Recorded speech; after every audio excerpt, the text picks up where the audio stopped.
নমস্কার বন্ধুরা, আজকের ভিডিওতে জানাবো শ্রাবণ মাস কবে পড়েছে এবং কটা সোমবার আপনারা পালন করবেন, তার গুরুত্ব, কাহিনী এবং উপবাসের নিয়মাবলী।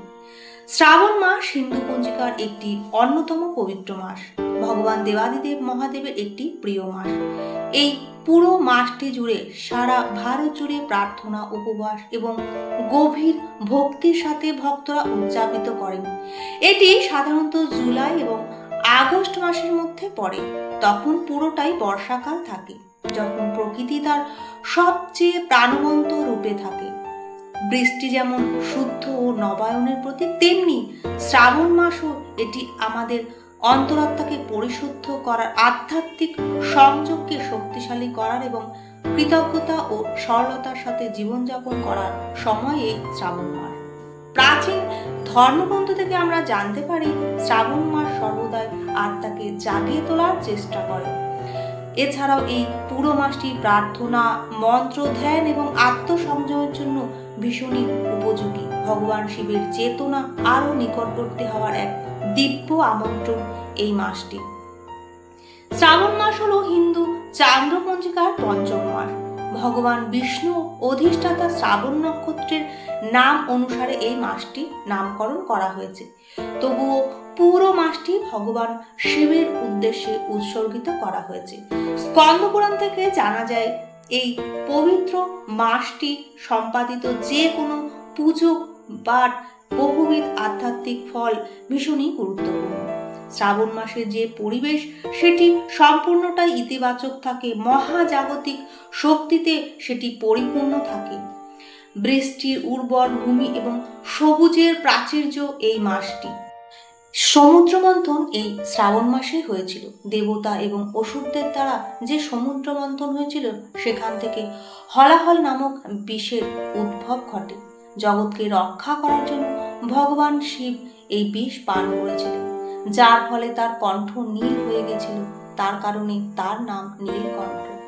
ভগবানকে সম্মান জানাতে এই শীতল জল ভক্তরা শ্রাবণ মাসে শিবলিঙ্গের উপর অভিষেক করেন।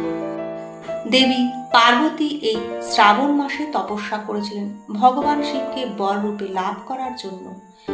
এই মাসে সেটি সংঘটিত হয়। তার অবিচল ভক্তি ও অধ্যবসায় প্রকৃত বিশ্বাস ও প্রেমের প্রতীক। তার কাহিনী দ্বারা অনুপ্রাণিত হয়ে অবিবাহিত মহিলারা এই দিন শ্রাবণ মাসের ব্রত পালন করেন, আর বিবাহিত মহিলা স্বামীর দীর্ঘ জীবন, একটি শান্তিপূর্ণ পরিবারের জন্য উপবাস করে। পার্বতীর পিত্রালয়ে ভগবান শিবের এই সময় আগমন হয়েছিল। লোককথা অনুসারে এই মাসে শিব তার শ্বশুর বাড়িতে যান এবং মহিলারা অত্যন্ত উৎসাহের সাথে শ্রাবণ মাস উদযাপন করেন। আম, পাতা, ফুল দিয়ে ঘর সাজানো হয় এবং পরিবারের যেসব সদস্যরা আছে প্রার্থনা ও ভোজের জন্য একত্রিত হন এই শ্রাবণ মাসে। মার্কেন্ডেয় মুনি, যিনি ভগবান শিবের কৃপায় মৃত্যুকেও জয়লাভ করেছিলেন, শ্রাবণ মাসে একাগ্রচিত্তে প্রভুর আরাধনা করতেন। তার কাহিনী ভক্তদের স্মরণ করিয়ে দেয় যে আন্তরিক বিশ্বাস ও মন্ত্র জপের ফলে নিয়তিকেও জয়লাভ করা যায়।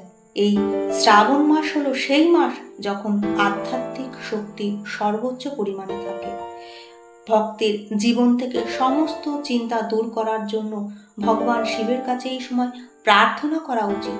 এই সময় মহাজাগতিক শক্তির সামঞ্জস্য ধ্যান, মন্ত্র জপ এবং আত্মা উপলব্ধিতে ত্বরান্বিত করে। গ্রীষ্মের প্রচণ্ড দাবদাহর শেষে বর্ষার আগমন হয়। সনাতন ধর্মাবলম্বীদের মনে জেগে ওঠে শিবের এই প্রিয় মাসের আগমন। আর বেশ কয়েকদিন পরেই শুরু হবে এই শ্রাবণ মাস। ধর্মীয় আচার অনুষ্ঠান এবং ভোলে বাবার আরাধনার এই শ্রাবণ মাস। দেশের বিভিন্ন প্রান্ত থেকে লোক মন্দিরে ঢল নামে। কেউ দূর দূরান্ত থেকে আবার পায়ে হেঁটে ভোলেনাথের মাথায় জল ঢালার জন্য আসে। দেবাদিদেব মহাদেবের বিশেষ পুজো অর্চনা করা হয়। 2026 সালে এই পবিত্র মাসটি আগামী 18 জুলাই থেকে শুরু হবে আর শেষ হবে 28 আগস্ট।